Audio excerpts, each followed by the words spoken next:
Hey, what's going on there, fellow delinquents? Mischief here, and I want to do another gun that I would trust right out of the box. And this one right here, as you can tell from the box itself, it is a Glock. What model Glock is it? It's the Glock Model 45. So this one right here, brand new out of the box, brand new magazines right there. Original sights, the plastic sights. Okay, and I don't know if you can see it does still have some of that copper on there, and nothing on the guide rod. So this is a brand new pistol out of the box. I haven't shot it yet, and so when you pick up this pistol, this is what it comes with. So that's the MOS cover, because this is an MOS model. It comes with 3 brand new magazines. These are all 3 of these are 10 rounders. It's got 2 back straps. It used to come with 4, but now it's just the 2 back straps. And it also comes with the pin that you're going to need to put the back strap on, and the little push tool. It comes with the cable that everybody just throws away. And it does come with some plates, and nobody uses these plates. It only just comes with this one looks like it just runs the RMR plate. So it used to come with a whole thing, now it just comes with just the one. So for this one, we have 200 rounds right here of New Republic. And for obviously the Glock magazines, for the holster, I'm going to be running this Vetter holsters right here, this inside the waistband, and it's actually not the most comfortable holster. I don't like these two little clips right here because I think they're a little spread out too much. However, with the single clip on the inside right here, I think that's actually a little bit more comfortable for me, so I might end up ordering another one. However, once I shoot this pistol, I'm going to deck it out a little bit to my liking. And for the magazine holster, I'm just going to be running this Blade Tech. I like these mag holsters because you can adjust the tension and for different kinds of magazines. So right now, that seems to be about right. But I did have it tensioned for the PX4 mags, and it's definitely a different tension. So you can adjust the tension on these for better retention or looser retention, and it makes your magazine changes a little bit faster and more consistent. Anyway, let's get this started. We got a target out there. I walked it out. It's about 6 yards, and we're going to shoot at that orange pasty right there. So one thing that I don't really care for with the Glock is that out of the box, these pistols tend to shoot a little bit to the left for me. I don't know if it's because of that stiff trigger that has a lot of over travel and a little bit longer reset than I really like, but it's a consistent trigger and it shoots well. I can group well with this gun, but it's just that I don't understand why it shoots a little bit to the left. So we're gonna see if that holds true with this pistol. Let's go ahead and get loaded up.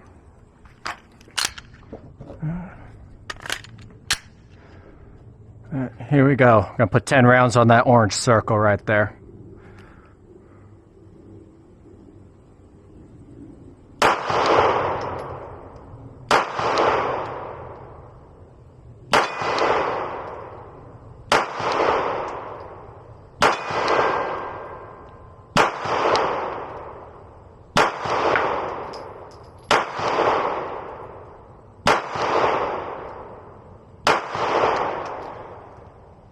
And as I predicted, I believe that's slightly to the left. I had one go high, not sure why. This trigger is really stiff. Usually with these guns, you don't want to shoot the gun. You don't expect the best accuracy out of these guns right out of the box because these parts are still kind of like, they need to be broken in a little bit. They need to kind of be in sync. And that trigger is just really gritty from the start. So let's go ahead and see what else we can do.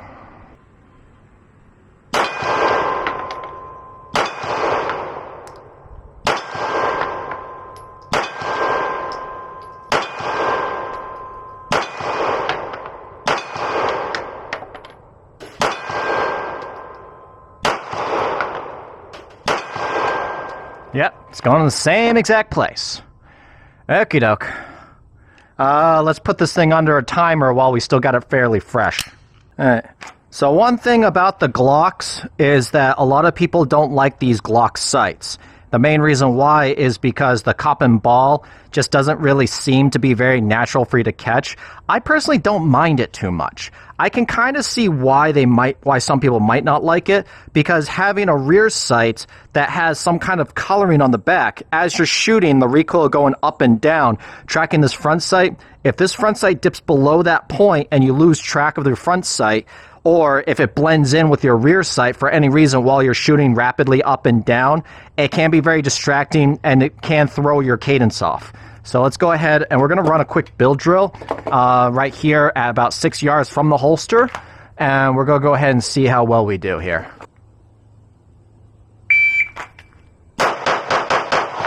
Oh, I fired 5. But we're all in. We're all in. Okay. Let's go ahead and check that. So first shot was a 130. It was a 232 overall. So I had a 27, a 24, a 20, and a 22. I've been training myself to shoot 5 rounds instead of 6 because I find myself shooting 6 rounds. After you've done the drill a handful of times, you're actually like wasting ammo. So let's go ahead and we're going to load up a 6th round. And we're going to remind ourselves this is a 6-round drill. Okay, let's try that again.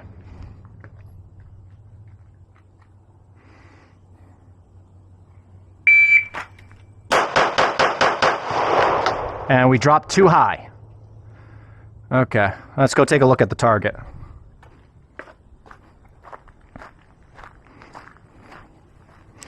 Alright, so I've been shooting a lot of Berettas lately, so with the Glock, it has a tendency that if you push with the bottom of your palm instead of right here towards the web of your hand, if you push down here, then the gun's going to point naturally up.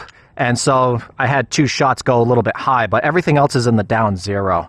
So, let's take a look at the times. So that was a 236. First shot was a 126. We had a 24, a 22, a 21, a 22, and a 21. So respectable. Out of the box, this thing is shooting fairly quickly out of the box.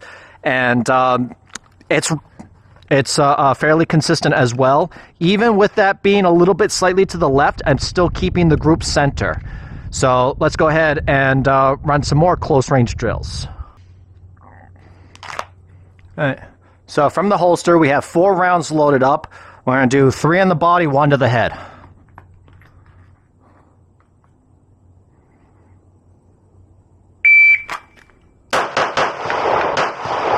That headshot was so slow.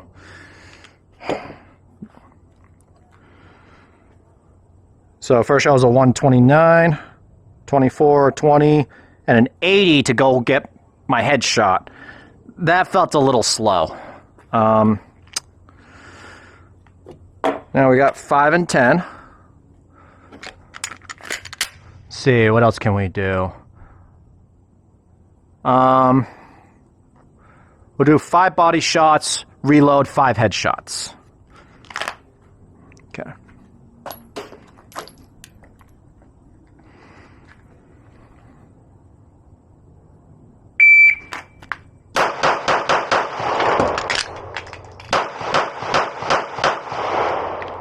All right.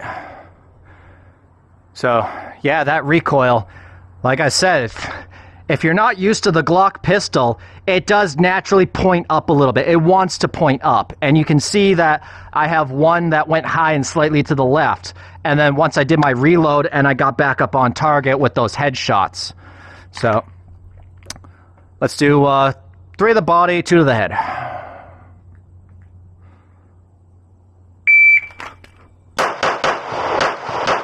Oh, dropped 1 high. Dropped 1 high and to the left. All right. So, this one right here, lost control of the pistol during my rapid fire, and I pushed the gun slightly to the left, transition up, got my headshot. My second headshot, I didn't bring the gun all the way back down. So these are little things that you gotta coach yourself on. You gotta ask yourself, why am I missing? Why did my group open up on me? And so these are all things that you should really be diagnosing on your own. You're not gonna have a coach with you 24/7, but it's also good to get some professional training. Anyway, let's take a look at what else we can do. Oh, that was a 281. First shot was a 132. 24, 21, 57, and 47 for that second shot.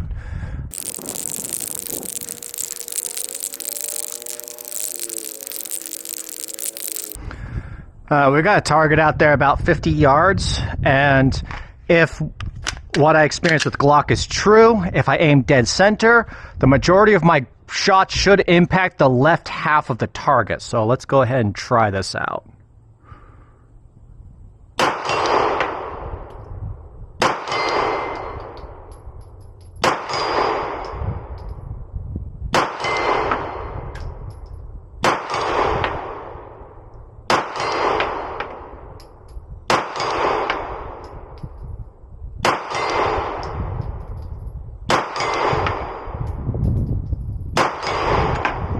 Okie doke.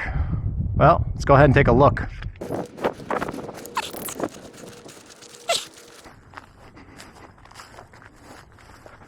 Get out of here. I guess it's not as bad as I was thinking it would be. I think we got all 10 on there. 1, 2, 3, 4, 5, 6, 7, 8, 9, 10. So I think we got all 10 on there. Some of the flyers seem to be favoring a little bit to the left, but I think that these three right here, one of these was probably my first shot, the way this thing is swinging. But it also could be the fact that it's kind of canted this way a little bit, so maybe that's why it's favoring a little bit to the left. Could be. All I know is that when I shoot up close, my shots tend to be a little bit to the left, even when I really, really focus on my fundamentals. So it's kind of weird, but let's shoot about half the distance. We'll shoot at a target about 50 feet. And see what happens. All right, so we got a steel target at 50 feet out there, and let's go ahead and take a look and see what we got.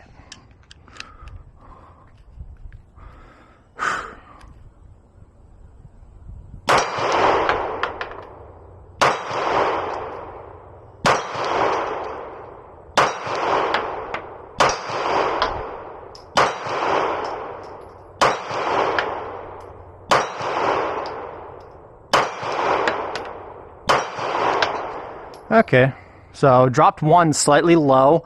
The group still feels like it's favoring a little bit to the left. I don't know. All right, let's shoot some steel plates.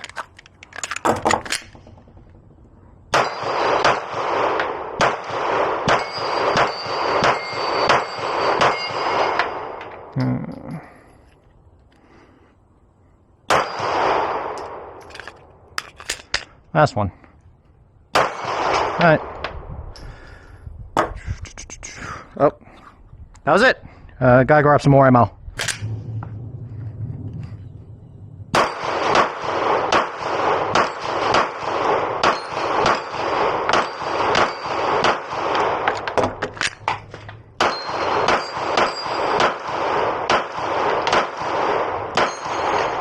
Come on. Yeah, sometimes I do have a little bit of trouble tracking that front sight a little bit.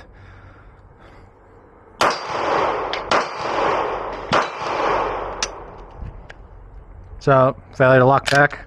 Yeah.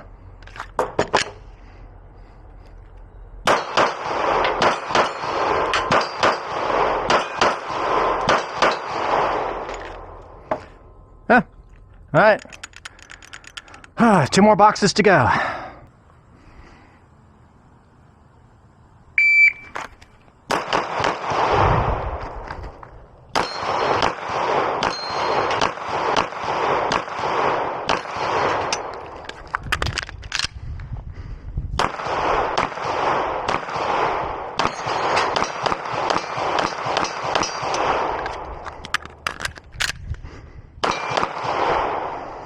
Yeah.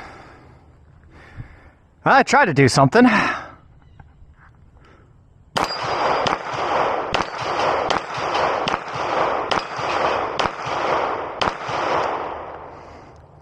All right, well, let's load up some more.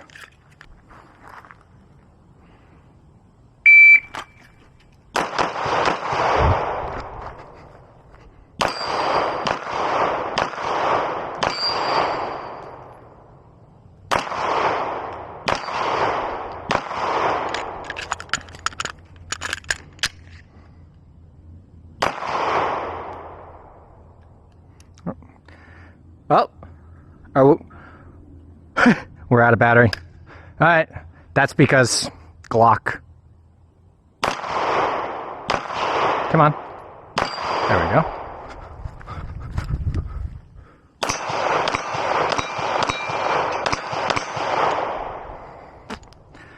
All right. Well, I got one more mag. Let's just finish it off here.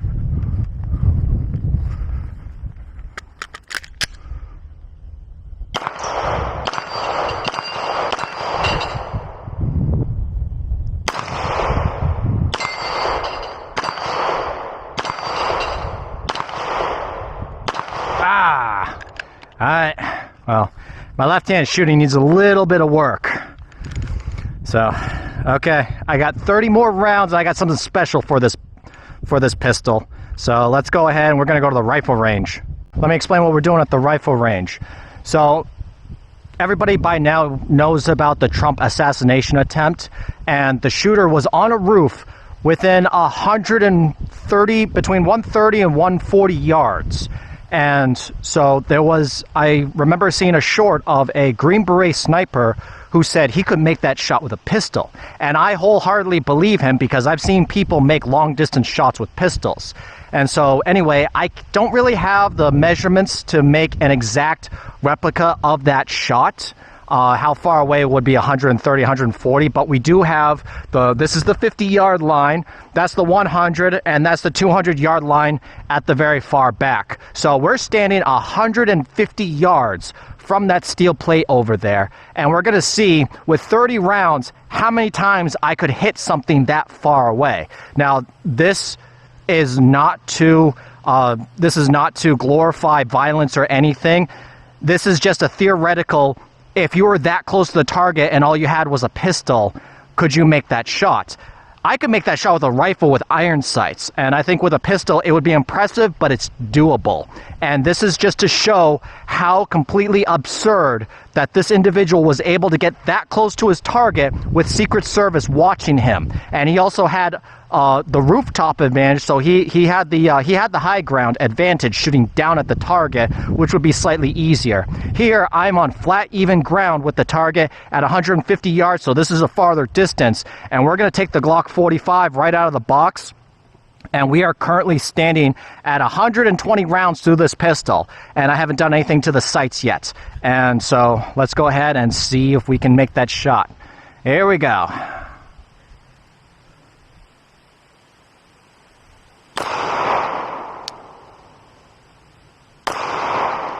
I just saw that impact slightly to the right. I think I heard a ring.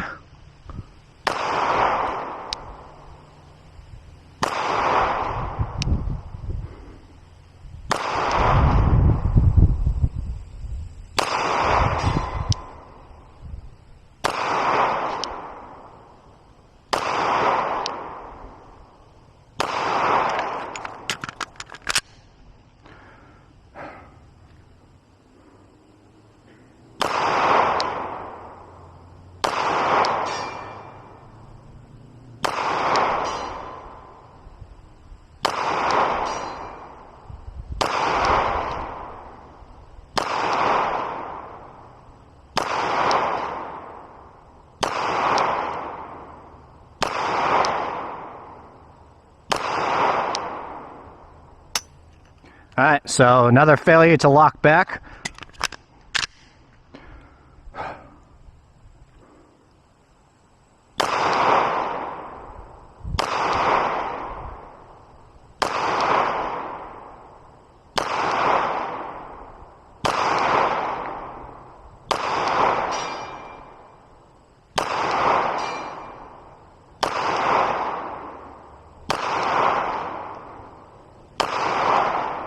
All right, 30 rounds. Let's go take a look at the target.